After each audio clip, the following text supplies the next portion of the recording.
सभी को जय बाबा की। राम राम, जय माता दी। आप सभी को, जैसा कि आप सभी को पता है कि आज गुरु पूर्व है, गुरु पूर्णिमा है। आप सभी को इस पावन पवित्र दिन की बहुत बहुत बधाइयाँ, मुबारकबाद। सभी को गुरु पूर्णिमा की हार्दिक बधाइयाँ। गुरु का हमारे जीवन में बहुत ही महत्व है, तो सभी को एक बार फिर से इस दिन, विशेष दिन की बहुत बहुत बधाई और बहुत बहुत शुभकामनाएं। आज गुरु की महिमा का तो ऐसे वर्णन हम क्या कर सकते हैं, फिर भी कोशिश करेंगे एक भजन गुरु महाराज के चरणों में रखने का। और गुरु तो वो है जी जो हमारे अंदर के सॉफ्टवेयर को चेंज करते हैं। सॉफ्टवेयर चेंज करने वाले गुरु बहुत कम मिलते हैं। हार्डवेयर तो कोई भी चेंज कर देगा। हार्डवेयर तो हमारा जो ऊपरी शरीर है उसको ये ब्यूटी पार्लर वाले भी चेंज कर दे हैं, अपना सैलून वाला भी चेंज कर देगा। हार्डवेयर चेंज करना एक अलग बात है। प्रभावित खेल दिखा कर चौंक में मदारी भी कर लेगा, बंदर का डूब गया है, तमाशा दिखा कर वो भी कर लेगा। प्रभावित करना अलग बात है। और अपने विचारों, वैसे एक बात है, जहाँ से भी आपको ऊर्जा मिले, जहाँ से आपकी आत्मा को ऊर्जा मिले, जहाँ से आपकी आत्मा को पॉजिटिविटी मिले, तो आपके लिए वो स्थान सही है। जिसकी आत्मा को जहाँ प्रेरणा मिले, ऊर्जा मिले, उसके लिए वो जगह सही है। और जिसका एक एक शब्द आपके मन पे, आपकी अंतरात्मा पे प्रभावित करे, आपको एक प्रेरणा दे, तो वहाँ पे वो सही होती है बातें। सबके लिए एक गुरु नहीं बना होता। अब मान लो एक सिंपल शब्दों में बात है, कोई पहली क्लास का बच्चा है, दूसरी कक्षा का बच्चा है, तो उसके लिए जेबीटी टीचर की आवश्यकता, उसके लिए पीएचडी वाला जो प्रोफेसर है, लेक्चरर है, वो कोई काम नहीं आ सकता। और जो उस लेवल की पढ़ाई करने वाले बच्चे हैं, स्टूडेंट हैं, तो उनके लिए वहाँ का ही टीचर आवश्यक है। तो जिसका जितना दायरा होता है तो उसको उसी हिसाब से गुरु मिल जाता है। तो एक बार फिर से आप सभी को गुरु पूर्व की, गुरु पूर्णिमा की बहुत बहुत बधाइयाँ। अब पीछे से मेरे मन में बहुत विचार चल रहे थे, बहुत दुविधाएं चल रही थी, तो उसी पर एक बात है। तो ऐसे ही एक किसी कवि का एक रचना है, परल्या करके फिर सृष्टि रच दी, बलिहारी गुरदेव फिर मैं नचती।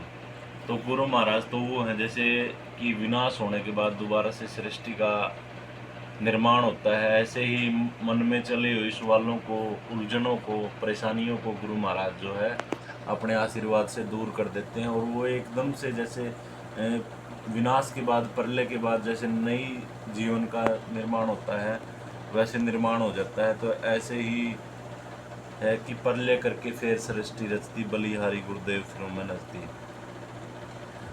आँख फूट गई पाछे होया उजाला, मतलब कि जब ये आँख फूट गई ना, तो उसके बाद उजाला, उसके बाद जो दिखाई देता वो गुरु महाराज की कृपा से दिखाई देता है। खुशबोई फूटी जब लगा ग्रहण का ताला, नाक को सूंघने की शक्ति खत्म हो गई, उसके बाद जो खुशबू प्राप्त हुई जो गुरु महाराज के आशीर्वाद से, वो अलग ही नज़ारा है।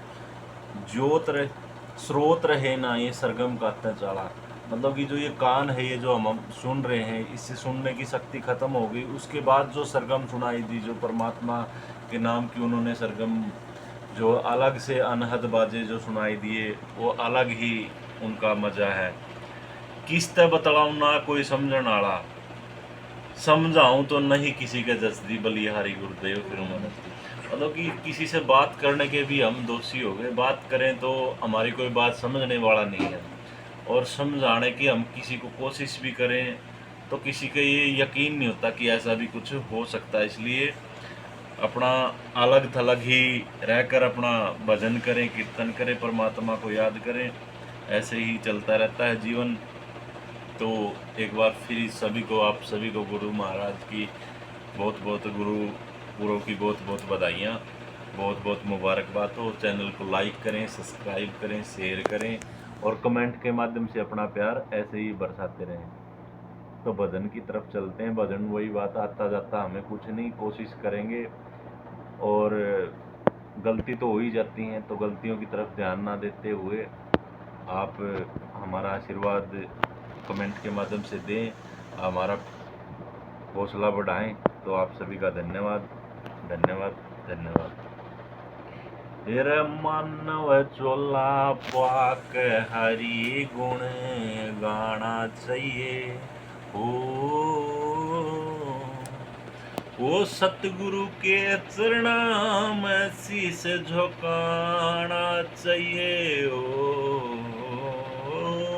मानव चोला पाक हरि गुण गाना चाहिए। तेरे पहला गुरु पिता ब्रह्मा, बीज से रची जाखोड़, दूजा गुरु माता रज को साथ में देती है रोड़। नर्तन चोला तैयार हो गया, 3 5 का मिलकर जोड़। नर्तन चोला तैयार हो गया, 3 5 का मिलकर। फिर मात पिता ने सनातन ज्ञान बताना चाहिए। ठीक ठिकाने समय पर पढ़न बैठाना चाहिए। ओ मानव चोला पाक हरि गुण गाना चाहिए।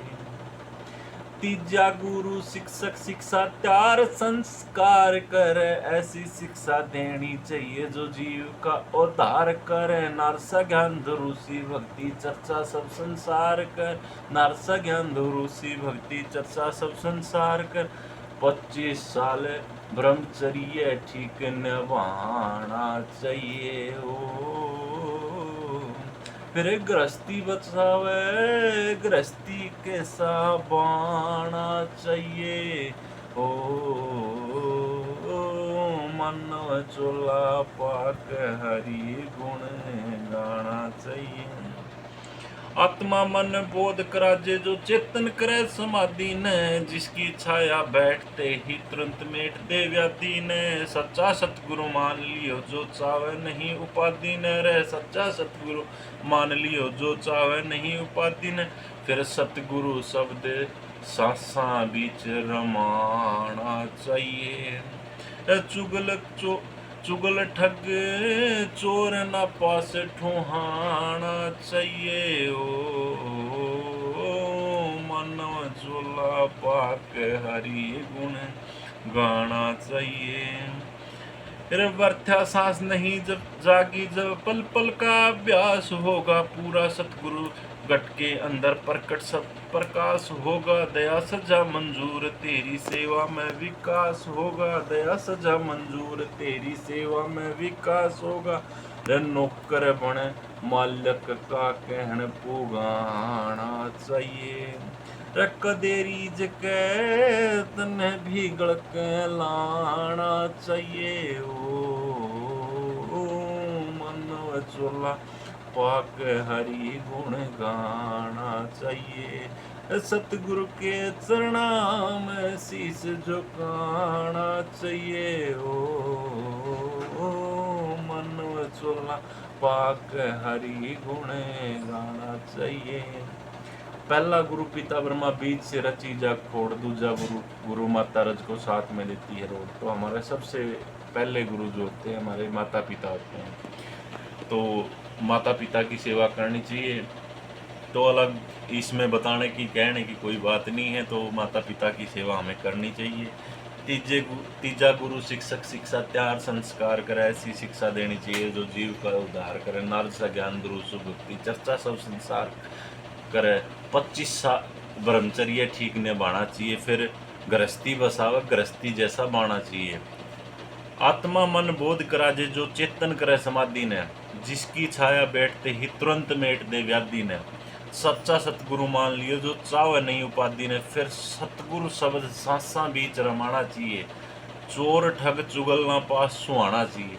मतलब सिंपल बात क्या है कि एक गुरु की छाया ऐसी है, गुरु का जो आशीर्वाद ऐसा है, गुरु मंत्र ऐसा है जिसको मिलने के बाद कि आपका जो अष्टांग योग हमारे पतंजलि ऋषि ने बताया कि अब सिंपल, कई बार सुनने में आता है कि ध्यान नहीं लगता। ध्यान तो 7वां स्टेप है। ध्यान के बाद तो सीधी समाधि आ जाती है। ध्यान इतना आसानी से नहीं लगेगा। कई बार कुछ लोग बोलते भी सुने हैं कि हमारा ध्यान नहीं लगता, या ध्यान करते हैं तो गंदे गंदे विचार आते हैं। वो विचार कहीं और से नहीं आते, आपके अंदर है। वो जो आपके अंदर जो है वही आ रहा है, उसको निकलने दें। जितना निकलेगा तो वो एक तरीके से क्या है, सॉफ्टवेयर चेंज होगा, फिर समाधि की तरफ। अब ध्यान ही लग गया तो बची क्या समाधि? फिर तो सिंपल है, बचा ही कुछ नहीं। ध्यान इतना आसान नहीं है। ध्यान के लिए तो भजन करें। भजन जब आप करोगे तो भजन करने से आपका जो है ध्यान में आसानी होगी, ध्यान लगने में आसानी होगी। तो सिंपल ये क्या लिखा है कि आत्मा मन बोध करा दे, जो चेतन आत्मा मन के बोध को करवाने के बाद जो समाधि की तरफ आपको लेके जाए वो सच्चा गुरु है। और जिसकी छाया में बैठते ही तुरंत मेट दे व्याधि न। जो भी आपके अंदर क्वेश्चन मार्क जो भी चल रहे हैं, जो भी इफ बट, जो भी प्रश्न आत्मक सवाल जो भी चले हुए हैं, जो भी आप उनको, वो सतगुरु जी का आशीर्वाद ऐसा होता है वो सारे शांत हो जाते हैं। और सच्चा सतगुरु मान लियो जो चाहो नहीं उपाधि ने, मतलब कि ये पद प्रतिष्ठा की उनको गुरु जी को कोई ऐसा लाभ नहीं होता कि मुझे कोई कुर्सी मिले, कोई पद मिले, या चाह ऐसी चीज़ की चाह नहीं होती। फिर सतगुरु शब्द सांसा बीच रमाना चाहिए, और चोर ठग चुगल ना पास होना चाहिए।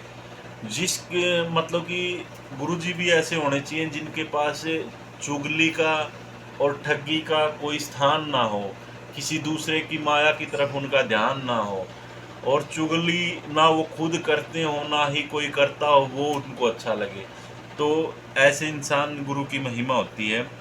व्यर्था सांस नहीं जागी जब पल पल का अभ्यास होगा, पूरा सतगुरु घट के अंदर प्रकट सत प्रकाश होगा। दया सजा मंजूर तेरी सेवा में विकास होगा। नौकर बन माल्यक का कहण पुगाना चाहिए, कदे रीझ के तने बिगड़ के लाना चाहिए।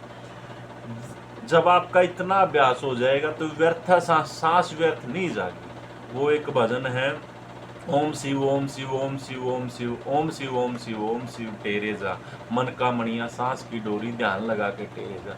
ओम शिव ओम शिव ओम शिव टेरे जा, मन का मणिया सांस की डोरी। मतलब ये कई बार आपने देखा होगा कि माला को ऐसे फेरते हैं लोग, कई आपने देखे भी होंगे। तो वो क्या है, वो सिर्फ बांधने का, ध्यान को करने का, भजन करने का वो एक तरीका है। तो इस माला को नहीं, मन के मणिया सांस की डोरी। आप जपा जाप बोलते हैं उसको, जब आप पल पल करेंगे उसमें ना तो आपकी जीभ हलती ना ही आपका कंठ हिलता, वो आपके मन से ही वो चलता रहता हमेशा। सतगुरु शब्द जो आपको मिला है, जो भी जिस भी आराध्य देव का आप नाम रटना चाहे, वो आपकी सांसों के बीच रम जाएगा। तो वो अब व्यर्था सांस नहीं जागी जब पल पल का अभ्यास होगा। पूरा सतगुरु पर घट के अंदर प्रकट सत प्रकाश वो सिर्फ सच्ची सत्ता परमपिता परमात्मा का नाम। दया सजा मंजूर तेरी सेवा में विकास होगा। मतलब कि फिर जो भी दया, जो भी उनका आशीर्वाद स्वरूप, आशीर्वाद मानो, जो भी आपको मिले आपके जीवन में, जो भी घटनाएं घटे उनको उनका आशीर्वाद मानो, वो सब आपको मंजूर है। और नौकर बन माल्यक का कहण पुगाना चाहिए, जो भी उनका आदेश होते हैं उनको पालना करनी चाहिए। और कदे तो रीझ के तने बिगड़ के लाना चाहिए। तो सतगुरु जी को हम बोल रहे हैं, उस परमपिता परमात्मा को बोल रहे हैं, जो हमारे सतगुरु हैं उनको बोल रहे हैं। कभी तो आपको भी चाह में प्यार से भर के अपने शिष्य को गलत से लगाना चाहिए। तो ज़्यादा कुछ नहीं जानते, कोई गलती होगी हो तो माफ़ी चाहेंगे, और कमेंट के माध्यम से हमारा मार्गदर्शन करते रहें। कमेंट में अपने सवाल भेजते रहें, अपनी जिज्ञासा भेजते रहें। कोशिश करेंगे उन पे भी हम चर्चा कर सकें, उन पे हम विचार कर सकें। और एक जैसे खुद मन में तो कुछ ना कुछ बोलना ही है, एक टॉपिक मिल जाएगा कुछ ना कुछ बोलने के लिए, एक नई चीज़ सीखने के लिए, तो उसका इंतज़ार है। आप अपने कमेंट करते रहें, वीडियो को लाइक करें, चैनल को सब्सक्राइब करें, शेयर करें। धन्यवाद। जय बाबा की, जय गुरुदेव।